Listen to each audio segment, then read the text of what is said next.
Started from the top, now we're here. Welcome back to Bourbon Theory. Started from the bottom, now we're here. Whoops. Intro.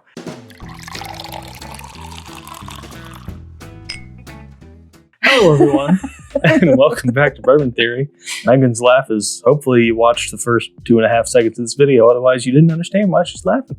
But I'm always laughing, so. we have some bottles in front of us. Dad's off camera. He said, he's waving to you. Here, I'll wave for him. He said, I think I need a break after this one. I've only done 2? Trace. 3 videos? It's only been 3. This is 4. He's struggling over there. He said, I need a break. And then I was like, all right, Megan, you're staying in because I'm ready to roll. And he's like, you know what? Why don't you give me 2 glasses and pour me a little bit of those too? So is he taking a break? From talking? Yes. From drinking? Hell no. Why would we do that? So we have Southern Grace Conviction Bourbon in front of us. Now you might be looking at these and based on what the other bottles have looked like that we found on camera, and you said those aren't squares or large, tall rectangles with tops on them. You would be correct. These are circular bottles.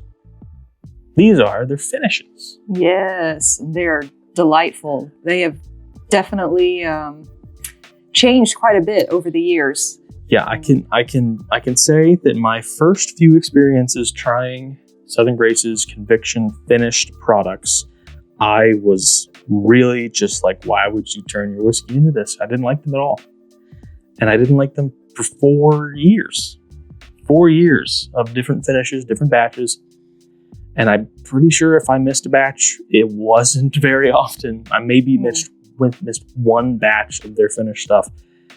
I just wasn't a big fan of them. It kind of felt like they got really harsh. But this year, that changed. Blew his mind, changed. Big time. Mm-hmm. One of these on the table is the best finish I may have ever had. Now, that's got to go head to head against King's Family Ice One Iconic, and we'll see which one comes out on top. Yeah. But this bottle to the right, if I have any say in it, will compete for Finish of the Year 2026. Now, Megan, Yes. what are they? Naranja. Naranja. Dang it. I can't do it. Like Conviction, Naranja. J's in Spanish pronounces H's. And then we have Conviction Amarone. And I'm going to attempt to pronounce this because on the front, it has something underneath Amarone. On the back, it says what it is. It's an Italian wine. It's from Verona, Italy. Amarone della Valpolicella? Polizia? Perhaps? Correct me if I'm wrong, if any of you guys know what it is. I don't. It was explained to me when we tried these the very first time we went to try them, but that was like 8 months ago. Or 5 months ago. So I don't exactly remember. And but he was just so infatuated with this one that I only remembered that one. Yeah. But Megan, you really like this one. This one does not say how long it was finished. This one I do know is a 4-year-old standard American white oak barrel for 4 years, and then 3 years in this Naranja cask. This Amarone, I'm going to assume it is very similar. If it's not 3 years, it's 2 years. Yeah, I really don't know. It's 6 or 7-year-old whiskey for both of them. Mm-hmm. Megan loves this one. I love this one. We're putting them head to head today. Ow. And we're going to see what we think at the end of it. So everyone, if you have not already subscribed, Megan, what should they do? Subscribe, please. Should they leave comments, likes, hype the video, hit the notification bell, and share it? Yes. Whoa. And what about that link in the description? That Patreon thing that you're talking about? Yes. Yeah, that's where you get the raw, unfiltered stuff. Trust me. You have to hop over to Discord and literally ask whatever you want, and you'll get an answer. Oh, yeah. maybe more than you bargained for too. Probably more than you bargained for. It's pretty much always going to be more than you bargained for. All right, honey. 104 proof over here, 108.4 proof over here. I'm excited. Let's get into my favorite conviction bottle of all time. It's been a while, but I feel like these were, as they've evolved over the years, they become more balanced, where the flavor of the finish doesn't take over the whiskey. I feel like you get both of them, if I remember correctly. But again, it's been a while, and just by your face, I know it was already smelling good. So you're ready. Dad, you have the wrong glass in your hand if you're tasting the same thing with us. There we go. This is the Naranja. This thing smells like an orange creamsicle to me. Mm-hmm. I really, really like this. Man, this nose is incredible. It's caramelly, butterscotchy. It's got some pepper spice to the nose, and then it has that nice, rich creaminess, and then that orange Naranja thing comes through. And it's not overpowering. You're still getting those traditional bourbon sweet notes coming through on the nose. Mm-hmm. And then it's that finish that's just like just rounding off the edge, just putting it in a nice tying a bow on it, you know? Yeah. I mean, it just smells overall really fantastic. Shall we? Yes, please. Yes, we did it good. Ooh. Man. It drinks over its 104 proof. It's a little warmer. I put it closer to 110, but not much. Just a little warmer. It's very thick. Mm-hmm. Yeah. Incredibly thick. Very viscous. Really just layers the tongue. Oh, yeah. With flavor. I'm going to lean more towards a butterscotch and away from the traditional caramels. There's oak spice, but there's no discernible spicy note that comes through on the palate. Anything for you? No, it's very, like you said, thick, but you get that nice warming Yeah, it's from it, but it's not overpowering. No. You know, but yeah, it's nice and sweet with the orange, but again, it's not an overpowering. It's very subtle. It blends really well together. And I mean, there's just not enough good things to say about it. And then it finishes orange creamsicle. Mm-hmm. What do you think, old man? I don't get as much of the orange on this as I really expect. Maybe I oversold it for you, but let you know that we don't like super heavy finishes. Yeah. As long as this was finished, I'm surprised that I don't get more. I get much more of a bourbon note. I get for the regular bourbon, this, I hate to use the word smooth, but it really does kind of level that out. Yeah, because some of their oak profile can be much different than any other distillery I've ever had. Their double oaked gets this bubblegum thing. Their hot box releases end up tasting like kettle corn or candy corn, one of the two. Some of their single barrels have a super oak forward profile. And sometimes that oak is like sweet and wood sugary, like a Wild Turkey product. And sometimes they're a little bit more tannic. Sometimes like an Elijah Craig. And that's just me. I think Elijah Craigs are sometimes a little too tannic. Modern ones anyways. But that, for me, the secondary barreling in that Naranja cask really just gives it sounds stupid, but it gives it a finishing note. Yeah, just that little oomph, not a crazy big change from what you would expect from them, but just enough to be like, oh, okay, yeah, I can get where that barrel had influence on that bourbon. I don't know. I mean, it's still sitting with me a little bit. It's pretty. It's sweet, creamy. It's butterscotchy.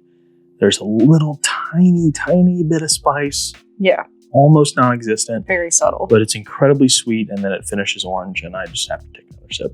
Yes, please. I love that so much. It's perfectly balanced. I agree. Second sip has a little bit more orange to it. A little bit more of a, when we say orange, we don't mean orange juice. We mean like orange peel. Yeah. It's a little, not so much rind, but it's, so limoncello, you shove all those lemon rind, not the rind, but the peel, all that stuff down in the vodka itself. It's almost as if you literally just put the orange peel in the whiskey. And that's what Vino di Naranja is. It's orange peel in the wine, I believe. Correct me if I'm wrong, but I think that's what it is. I doubt it's going to be back. Oh, yeah. There it is. Yep. The bitter peels, which makes sense because it's not like that sweet, like overpowering orange. It's that very subtle, just, it's orange without it being. Yeah. Smack you in the mouth. Exactly. It's not orange juice. Yeah. It's not orange juice. No, definitely not. Big difference. I just can't say enough about this distillery in general. I feel like every time we go, it surprises us even more. It gets better. And every it's time just, it's been better and better and better. More and more evolved. And the only thing I'll say that I think they hit the first time and they have not replicated is their toasted cask finish. I think their original 2-year-old toast cask finish was the best one they've ever done. And I just have not liked, and look, it's not just because it's like, a memory. I'm not just looking back on fonder times. I still have a bottle of it and I still taste it before I visit and try the new ones. So I'd like to be there on a creative day and tell them when their toast cask finish is ready. Right. Because I want it to be as good as it was that one time. Matter of fact, I was there with me, Dad, and a group of, so Raj was there, was Rick there, and somebody else was there with us. I can't remember who. Just the four of us? Okay. And they brought out the toast cask finish before it released for us to try in this tasting. And Dad and I liked it so much that Dad looked at him. The master distiller, Sebastian there, said, "Can I buy a barrel?" And there was a moment of hesitation from Sebastian. And he didn't take him seriously. And Dad's like, I'm not kidding. My truck's out back. I will buy a barrel. And he thought about it for a minute. I think he even made a phone call and then came back and said, "I'm sorry, I can't do that." But that's how good the original one was. But I will be back on a monthly basis to try their stuff. Yes. And to have a cocktail from their wonderful bartender, Virginia. My favorite, yes. If you're watching, Virginia, we love you. You're fantastic. Wonderful person. Yes. Wonderful cocktail creator. Oh, yeah. You got lots of good ideas, and I'm down to try. If you ever need somebody, I will let you know. She let me steal some of her recipes. Yes. And I will be trying to recreate them soon. All right, let's get into this Amarone. Ooh, yeah. This almost smells like powdered sugar. Huh. I mean, I can kind of get where that a little bit. Yeah. There's a little bit of grape influence there. Mm-hmm. It's almost like a white grape juice though. Yeah. It's not a strong smell, but you know that there's a wine influence for sure on this. It's light, but it's So because I don't really know what Amarone wine is, if I'm even pronouncing that correctly, let's see. It is an Italian wine fermented from grapes that have been rack dried for up to 4 months prior to fermentation. Raisins? Question mark? This raisin wine? Does not say how long the finish was. That is interesting.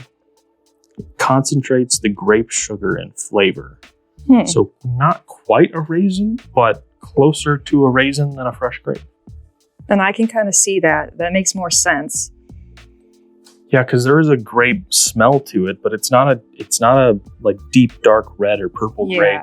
Mm-mm. It's much more of like a white winey kind of, but like really sugary.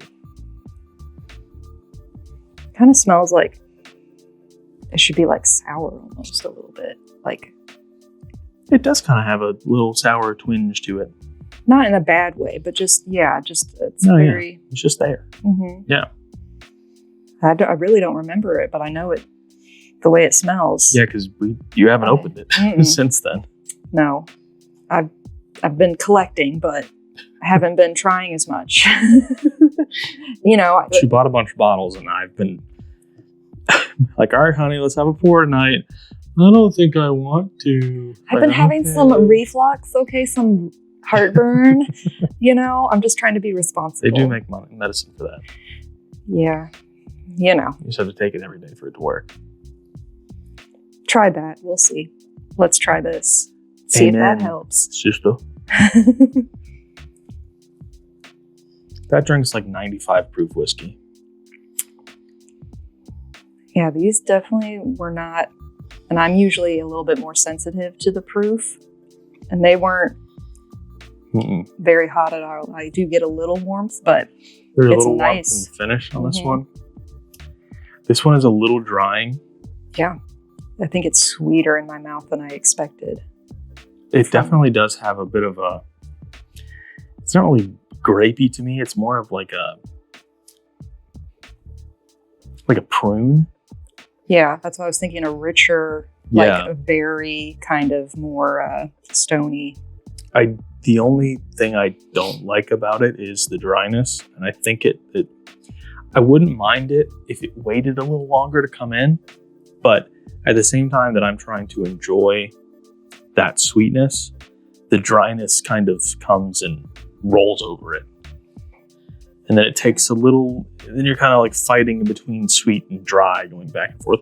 And I got my phone on me. Let's see if Amarone is a dry wine. Do a little quick search. Yeah, and that's always been a thing for me. The drying effect of something I drink just feels counter to what should be doing when I drink. I don't know. But this one I felt it was kind of balanced enough where it was. So typically these are much higher proof wines, 15 to 16.5% ABV. Oh, okay. So normally a wine's going to be like 10 to 12. Yeah. Mm-hmm. Depending on the wine. Your regular table wine's going to be 10 to 12. There is a sweet variation called Ricciotto. That's how I would probably say Racioto. Now I want to get some of that and finish something in one of those barrels. This is... I think it's it's something different. They're still using like a wine, like, a lot of other places do, but they're using something that's a little bit. It's not a Cab Sav. It's not a Napa Valley, California wine, because it's what I think a lot of wine finishes end up being California wines. One, because I'm sure it's a whole heck of a lot cheaper to get those casks shipped from wherever they may be back to wherever you may be. You should give this one a second sip, though. Yeah. Before we get going too much. I think I know where I'm leaning. And obviously I'm probably a little prejudiced towards it. It smells a lot more. The only thing I'll say about this one, it does kind of have a little bit of a perfumey, chemically nose. Yeah. A little bit. I forgot my point. So sorry. It's okay. Let's take a sip. Thank you. That's the most important thing anyways. Old man, what do you think about the Amarone? The Amarone is not right. Really? Second sip is better. The dryness is staying away a little bit. I think I just prefer the flavor of the Naranja. And that's maybe just a personal preference thing. Yeah, it's hard for me, but I think the biggest thing out of these two is that for me, they're balanced. I get both the bourbon, but I also get that flavor they infused into it. And I like that I can kind of distinguish them and enjoy them together. I think they're very well blended. And I like them both for different occasions. I think. Could I pick a favorite? That is what we're doing here. If I have to, probably the orange. Just because a drying red wine is not my go-to. But perhaps we find some Recioto wine, if that's how you pronounce it. Yeah. And I got 2 small barrels at home. I think that would be something to try to see how much different it comes out. Because then we just have extra aged Recioto wine at the end of it. I'm down with that. Well, we're going to have to wait till 2027 because my 2026 barrel finishing schedule is full. Yeah, true. You have too many ideas up there and not enough time or space. That is true. I just need more barrels. Somebody send me barrels. But thanks for sticking with us. I hope if you don't have these near you, that it's something you should try. If you're into venturing out there and not just, strictly doing bourbon, I like things that are a little different. Something that's not common. You're not going to see it every day. She does like things that are a little different. It just entices me. Look at me. Oh, geez. Different in a lot of different ways. You did marry me. Oh, yeah. By the way. Forgot my rain home. Yeah. So I got that one. Winter storms are coming. We important things, We priorities. lose power with 20-mile-an-hour winds. So we played it safe, came up here, drove the hour and a half, hour 45 to get up to the parents' house to hang out where they have a generator that can power more than just a couple of space heaters. And also a generator that starts.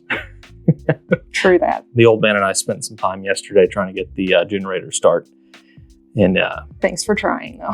It will not start. Don't know why, but it will not start. Anyways, folks, thanks so much for sticking around here. Conviction, it's going to be harder for you guys to get. Southern Grace Distilleries does not have, a lot of output. They don't have, it's very limited space. Once they're full, they are full. They cannot put more barrels in there. So I would say there were sub 100 a year barrels, right, Dad? Under 100 barrels a year. I think so. Yeah, so they are a micro distillery, big time micro distillery. Yeah. So they only have so much space. I do know they have distribution into South Carolina. I've seen lots of store picks in South Carolina. Not a ton of store picks in North Carolina, actually. We should maybe get some stores to remedy that. Outside of that, I don't know that they're available on any wholesalers. It's not Bourbon Outfitters or High Proof or Seal Box or anything like that. So you might just have to come to North Carolina. Yeah, and it's worth the trip. It's an interesting. It's a different place. It's in a prison. Yeah, it's in a prison. You Watch don't need the to video. say anymore. Yeah. By the time this one comes out, I'm sure our Southern Grace video is out. So check our channel out. It'll be in there. We don't upload. Well, we do upload a lot, but you can find it. It's not that hard. Search Bourbon Theory, Southern Grace Distillery. You'll find it. Anyways, folks, thanks so much for hanging out here with us today. Like great bourbon, our videos get better with time. And as always, take care of yourselves.